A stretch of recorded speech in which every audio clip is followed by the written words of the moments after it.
Hey, I'm John Hazard, and for me, it's all about food.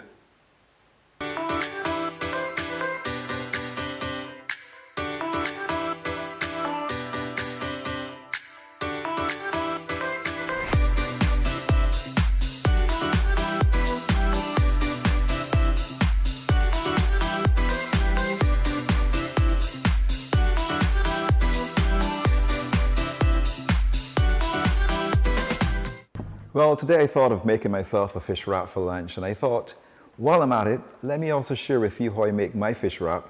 And today I'm going to make a blackened fish wrap. It's very tasty, very simple to make. It's not going to take you any amount of time. And recently, I showed you how to make a vegetable wrap. So I thought, well, maybe some persons may want to see how you can make a wrap using a bit of fish inside of it. So I went out yesterday and I purchased some mahi-mahi. And I'm going to take some blackened spices and some other ingredients, which I'm going to show you in a few seconds as well too. And we're going to make today a blackened fish wrap. So I'm going to share with you now how I make this wrap and the ingredients I use to make this wrap as well. So I kind of want to run through the ingredients with you of how I make my fish wrap. And this one I'm going to make for lunch. So first I have, well, of course, I have my wrap here. So I'm going to place my wrap right here. So I have the wrap. And what I did with the wrap is I went ahead and I heated my wrap on the grill outside. Now if you don't have a grill, you can always use a pan or something flat on your stove, you know, some kind of pot or something that is a nice flat kind of saucepan. The width of your wrap, of course. But I used the grill outside just to heat both sides, just to make it a bit more pliable, and also it gives some nice grill marks. And it also warms the wrap as well when I took it from the fridge. The other thing as well I'm going to add to my wrap is I'm going to add some romaine lettuce. And this gives a bit of structure to the wrap itself. And I'm also going to add a bit of lettuce greens, mesclun mix. This also gives a nice color and soul within the wrap as well too. And of course, we're going to do some sliced tomatoes. And what I did is I just pretty much took my tomato, washed it, and I sliced it on my cutting board into a circle, and then I sliced the circles into half. And for this wrap here, I'm just going to use 2 tomatoes, so that would be like 4 slices of tomatoes, which I would use. A few minutes ago, I saw some capers inside the fridge. I hadn't originally planned on using capers in the wrap, but I found these capers, so I'm going to go ahead and add a few capers as well too, because capers goes well with fish. And I think everybody knows I love cilantro. I don't normally add it, but I found some cilantro in the fridge. So I'm going to also add some cilantro as well to inside the wrap, and that's going to give a dynamic flavor. The other thing which I'm going to add as well too for some texture as well is some carrots, some sliced carrots. And all I did with these carrots is I peeled them with a vegetable peeler, and then I took the carrot when it was peeled and I just sliced it, with the vegetable peeler until it became nice thin strips, which I will add to my wrap, and this gives a nice texture, and it also gives a nice color as well in the wrap. The other thing we're going to do as well is for the wrap, we need to have some kind of spread. And you could use mayonnaise if you want to, but mayonnaise to me doesn't have any flavor. I tend to make a remoulade, and I have the recipe for the remoulade in the description below. In this case, I didn't make this remoulade. I went out and I purchased this because I want you to also realize that if you want to go out and purchase a bit of tartar sauce, which is what this is. So this is some tartar sauce. It has a few more ingredients inside of it other than mayonnaise. You could purchase this as well, but you need some kind of spread to put on your wrap. And I just kind of think that mayonnaise is a bit boring, so that's why I tend to use a bit of remoulade, and I have the recipe for the remoulade as well in the description. And the remoulade has in quite a few things. It has in Scotch bonnet pepper, which I love, has in lime juice, of course the base is mayonnaise. It also has in capers and cornichons and cilantro in the remoulade itself as well too, so it's very, very flavorful. So I will recommend you make the remoulade, and you can use the recipe I have below in the description as well.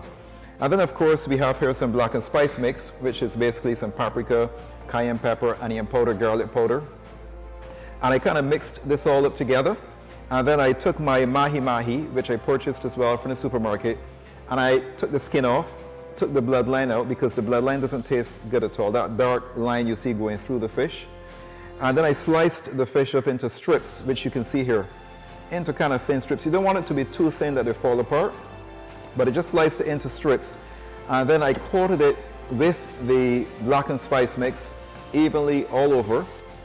And I took a saucepan, or you can take a frying pan or a skillet, whatever you have, Put a bit of oil inside of it because you don't want it to stick. You don't want a lot of oil because you want to blacken the fish. Put a little oil. I have it at full blast, raised all the way up, and my fish is coated nicely in the blackened spice mix which I made, and I have the recipe for that as well in the description below. And then I sear the fish on all sides. Well, some sides have 2 and some sides have 4. But I sear the fish until it's well cooked. Didn't need to go into an oven. I cooked it all the way out in my skillet on the stove.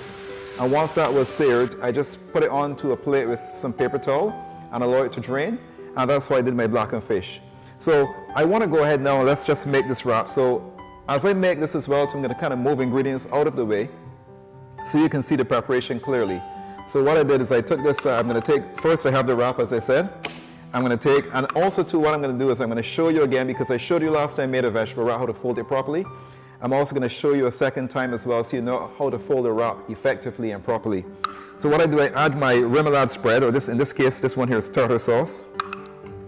Let's add a bit more. And I like to get this tartar sauce.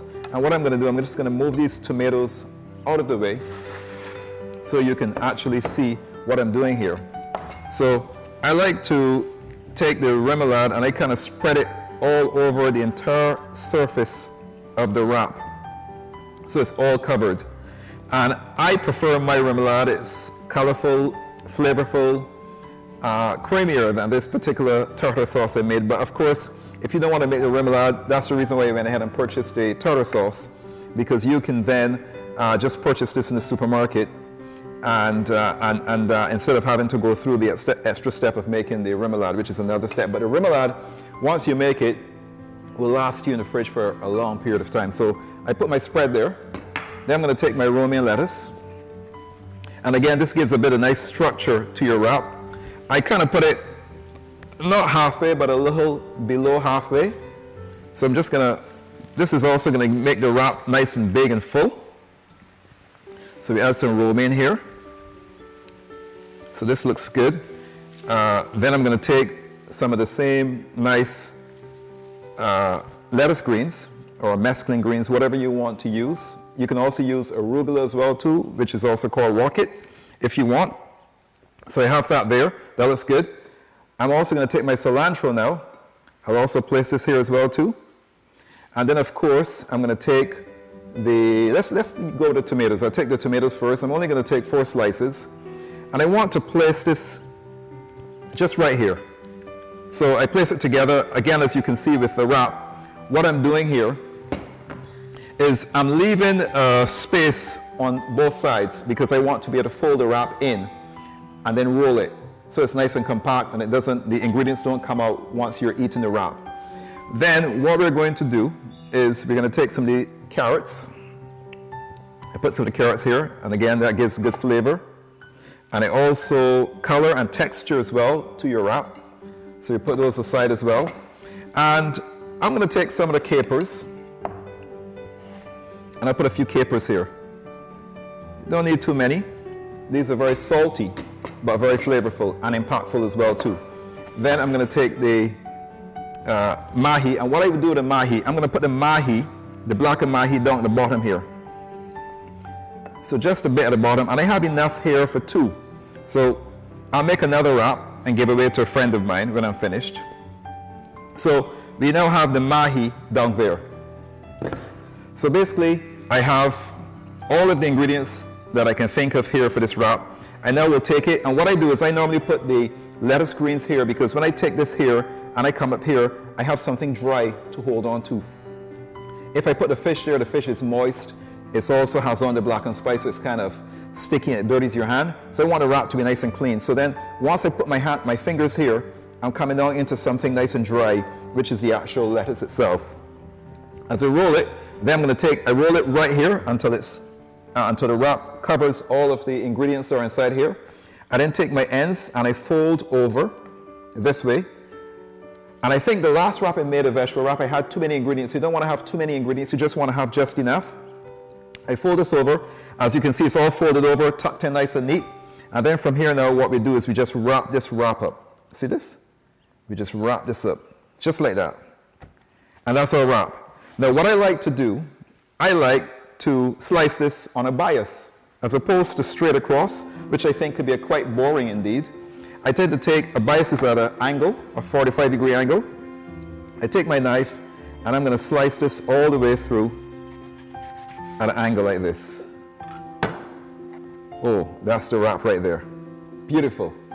And then we're just going to take this now and we're going to arrange this. I'll kind of put this like that. And then I will put this one here standing up. And then that's our mahi-mahi, or that's our blackened fish wrap. Doesn't it look delicious? So I really hope that you have enjoyed this show. And if you have enjoyed it, please go ahead and like and subscribe. And send me some comments, let me know what you think. Any questions you have, you please comment. I'm willing to answer as many questions as you want.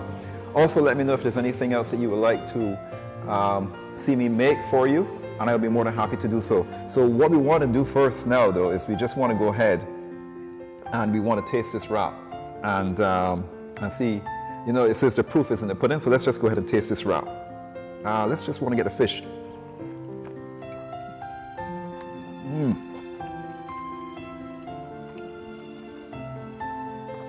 That is so delicious. Spicy, saltiness of the capers.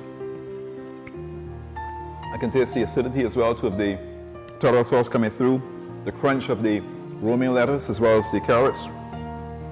This is absolutely tasty.